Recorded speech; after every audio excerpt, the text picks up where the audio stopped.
So, my fiancé took up cooking during quarantine. We used to cook little and instead ate a lot out of the house. We could afford it and tended to eat healthy. Of course, we can both cook, but given our busy schedule, it was easier to eat out. Also, to be honest, I don't really like cooking and consider it a chore to be avoided. I love food, but there are other things that I would rather do in my own time. Due to quarantine, my fiancé has decided to cook more and has found that she enjoys it a lot. This is great. I am happy for her that she has discovered something new that brings her joy. Turns out she's pretty good at it too, and she cares about learning new skills, etc., so I benefited too. I still don't really like cooking myself, as I said, so in exchange for her putting all that effort into cooking, I help her out by paying for takeout in the evenings when she doesn't feel like cooking, and also I do everything else, wash the dishes, clean the table, etc. on the days she cooks. To the best of my knowledge, she agreed that this was an appropriate compromise, and of course, if she felt it was unfair, I would be happy to fill the gap in other ways. But she seemed to enjoy it. As her culinary experiments expanded into baking and became more complex overall, she began to involve me in cooking. I would go into the kitchen to have a drink and check it out, and she would say, "Oh, could you help me chop this while I fry this?" Or something like that. I cut carrots for her or something like that, chatted with her about food, and then went back to my business. I didn't mind it at all. But gradually I became her sous chef, especially when she wants to cook food together. Keep in mind that her culinary experiments are complex and sometimes take 2 or more hours. So my whole evening goes into these culinary endeavors, and it happens several times a week. On top of that, she tends to boss me around in the kitchen and can be a little rude. As you can probably guess, we got into a fight over this. I told her that I don't like her attitude in the kitchen when I help, and I don't like to cook in general. I would feel better helping her if she wasn't so rude to me. But honestly, I don't want to spend 8+ hours every week cooking. It's not my hobby, it's hers.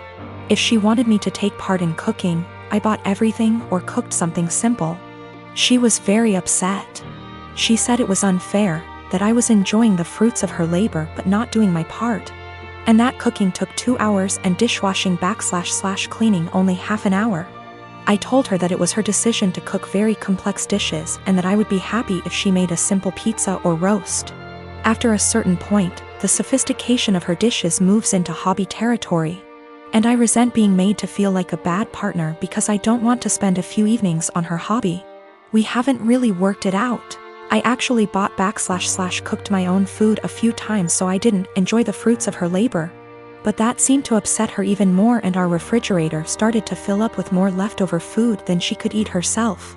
Another time I helped her but told her I had to go on video chat at 8 p.m. and she got upset when I actually stopped helping, and left even though I told her beforehand. I'm afraid I told her somewhat caustically that I was not her sous chef to command the kitchen. I tried to discuss it with her again when we felt calmer. I told her that I liked that she found a new hobby. But it's her hobby and I can't help it and don't want to feel obligated to do it. She countered that it was not feminist of me to put the cooking on her and benefit from it without helping her. The feminist connection doesn't make much sense to me because neither of us used to cook much. And she decided to take up cooking herself, but of course I didn't tell her that. I told her that if she wanted to discuss the division of labor in our household, we could do so and come up with something new that reflected the fact that she now cooks more.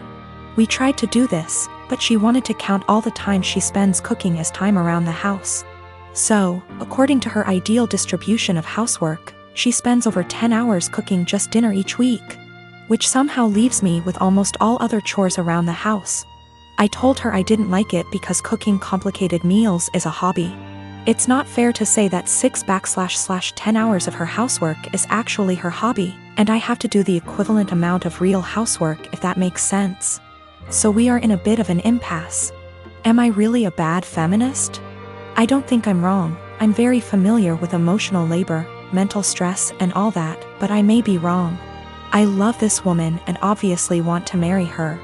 But we are usually good at making logical decisions, and this is the first time we have had such a disagreement. I don't know how to get her to understand the line between cooking as a necessary activity and cooking as a hobby.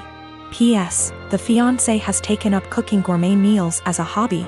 But now it becomes my responsibility to help out and do more housework that I don't think I should. I am a 36 years old female, and I have always been into jewelry. I used to own a variety of jewelry sets, but due to unfortunate circumstances, most of them had to go so I could afford rent after I lost my job. My husband never got lucky to land a job since 2013. Thankfully now I have a stable job that gets us by from month to month. I also kept one set of jewelry which is the most valuable whether momentarily and / or sentimentally, since it's part of family heirloom. The set includes a pair of earrings, a bracelet and a necklace. All gold material, and again they are worth decent amount of money. My brother-in-law has been with then-girlfriend for 10 years and they recently got married. It was a huge deal for the family. My husband wanted to get them a decent wedding gift and tried borrowing money from friends and neighbors but got turned down. He kept stressing out about it for weeks, and just the other day, the wedding was days prior and the groom and bride are off to their honeymoon, I discovered that my jewelry set was gone. I freaked after my husband nonchalantly said he gifted it to his brother's wife as a wedding gift. I was fuming. I asked how could he, and he replied that he had no money and nothing of value to give the newlyweds, and besides that set has been sitting in the closet since July 2019 and I never wore any piece of it, so he figured I'd forgotten about it, but he said he'll figure a way to pay me, or get me a similar one once he starts working, but I very loudly told him absolutely not and gave him 3 days. Just 3 days to return the set or I'll stop paying for everything in the apartment. He looked puzzled like he couldn't believe I was serious. He said he doesn't want to cause an issue, but I said it's already there, and if he doesn't want issues all he has to do is contact his brother or his wife and retrieve the set or go get it himself. He tried to twist the argument and offer the same solutions as mentioned above, but I refused. I said I just want my set back and he has 3 days only. He kept talking about how tasteless and disrespectful it'd be for him to retrieve a wedding gift, and said this will damage his relationship with his brother and family, and also how impossible it was to retrieve the set in 3 days, when the couple are on their honeymoon in another country. He said I was financially abusing him by threatening to stop paying for anything knowing I'm the breadwinner. Also, he refused to give me their new contact info to retrieve the set myself. I've been with my boyfriend for 11 years, since I was 15. His mother has hated me since the first day she met me. She hated me due to my ethnicity, Kosovan Albanian. She hated me due to my career. I work as a model, and she decided that makes me an empty-headed, vain, shallow person. Then when I told her I still planned to go to university alongside my career, she said I was doing it to impress my boyfriend. I've since left uni with a distinction, and her new reason to hate me is I try too hard. She has also insisted I've cheated on him throughout our entire relationship, which is a ridiculous claim. I've never even kissed another man in my whole life. I have zero desire to cheat and never will. Late last year, she attempted to void the insurance on my boyfriend's motorbikes. She tried to do this under my name, so hypothetically, when he was arrested for riding with no insurance and called his insurance company, I'd get the blame. After this happened, my boyfriend and I agreed to cut her out, however it hasn't stuck. She left my boyfriend alone and respected his wishes for NC, but she's continued to contact and harass me. This leads to the last few weeks. My boyfriend works as a motorcycle test rider and he got in an awful motorbike crash while working. As such, I now need to care for him.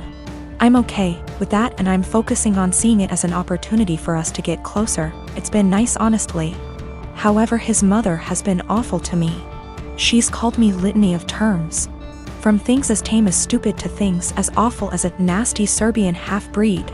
I'm not Serbian, and she's well aware that calling a Kosovan a Serb is offensive. I tried to block her, so she started making new iMessage accounts and began to continuously harass me via those accounts. Then came Friday night. The police turned up at our door.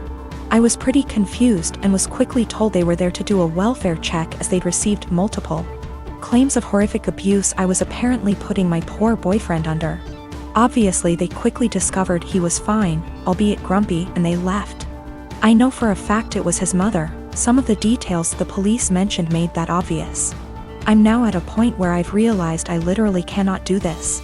I'm going to press charges against her for the insurance and harassment. It's a crime in the UK. And I'm likely going to sue her for damages. For the sake of my mental health, I need to do this. I don't want to be a victim, and she needs to be forced to stop. I have mentioned my intentions to her if she doesn't back off, and she's pretty much mocking me and saying I won't. I absolutely will.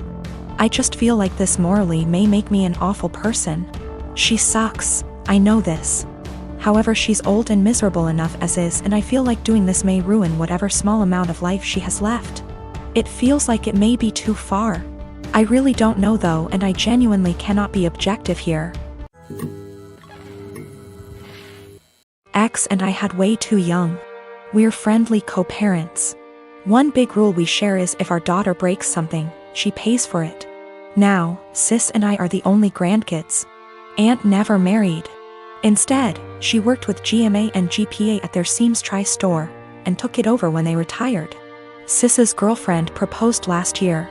GPA offered to make FSIL a custom suit, which she was over the moon about. GMA had me ask Sis what her dream dress was and record the convo. Sis, thinking it was just between us, told me in great detail what her dream dress was, though said it was way too expensive. So she would get something much cheaper. Well, a few months later GMA surprised Sis with her dream wedding dress. It FOT perfectly and everyone cried.